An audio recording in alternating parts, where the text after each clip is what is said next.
I've been waiting for a good guest star since The Last of Us Season 2 premiered, and while the residents of Jackson have been fun, Jeffrey Wright takes Episode 4, Scars, to the next level.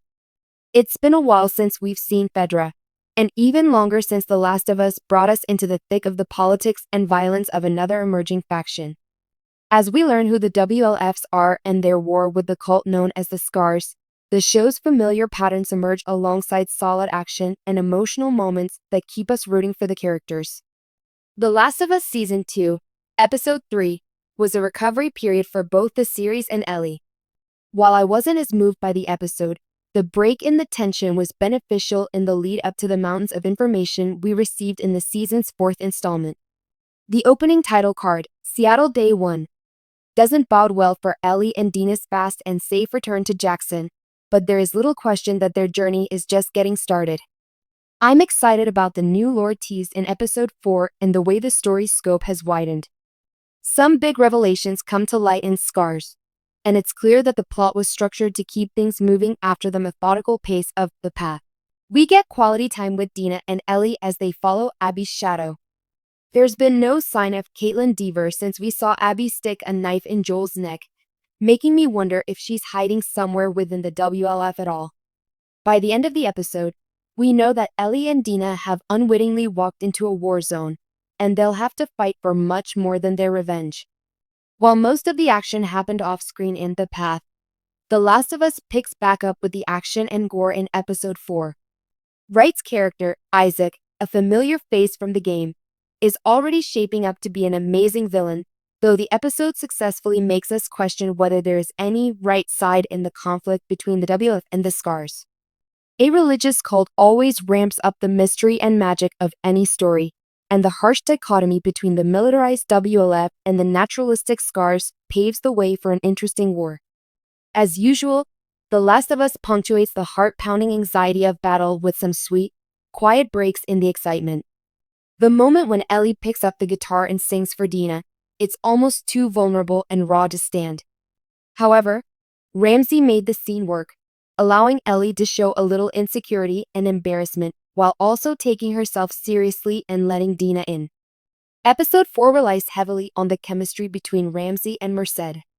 For the most part, I believe the intense ups and downs their relationship had to weather throughout the episode. All of their unspoken feelings come to a head when Ellie is forced to let Dina in on her secret, saving her from an infected by getting bitten. This scene was well done, but the aftermath confused me.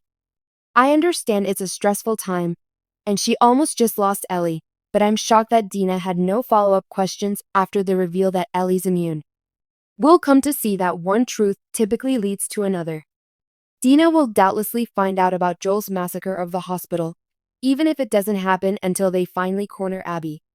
The Last of Us continues to prove that within the survival genre, the series is the pinnacle of LGBTQ+ representation. The natural progression of Ellie and Dina's relationship isn't forced and never feels like fan service. Merced gives a sweet monologue about the nuance of Dina's sexuality, explaining to Ellie why their relationship happened as it did. However, Dina never apologizes for how she's navigated her feelings. This, coupled with Ellie's immediate acceptance of their emerging family dynamic, gives the love between Dina and Ellie a realism that lesser shows never achieve.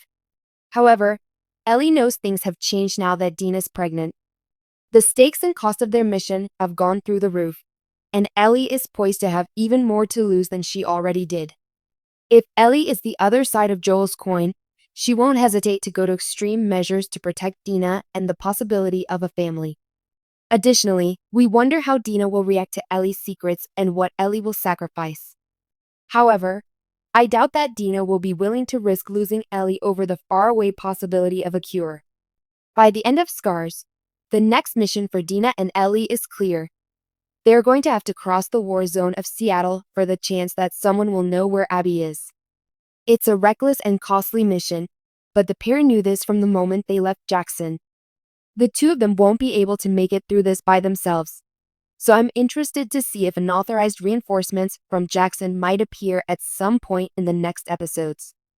Jesse would be an interesting addition to the emerging dynamic between Ellie and Dina. Though it's only been a few weeks of real time in The Last of Us, Joel is already fading slightly from the memory of the series, even if it's his ghost who's been driving Ellie's every action. As always, life keeps going after a loved one is gone. Ellie will soon have to decide whether getting revenge for someone who isn't coming back is worth risking the reality of the future. The Last of Us asks its characters to answer this question many times throughout the series, but I don't know yet what Ellie's decision will be.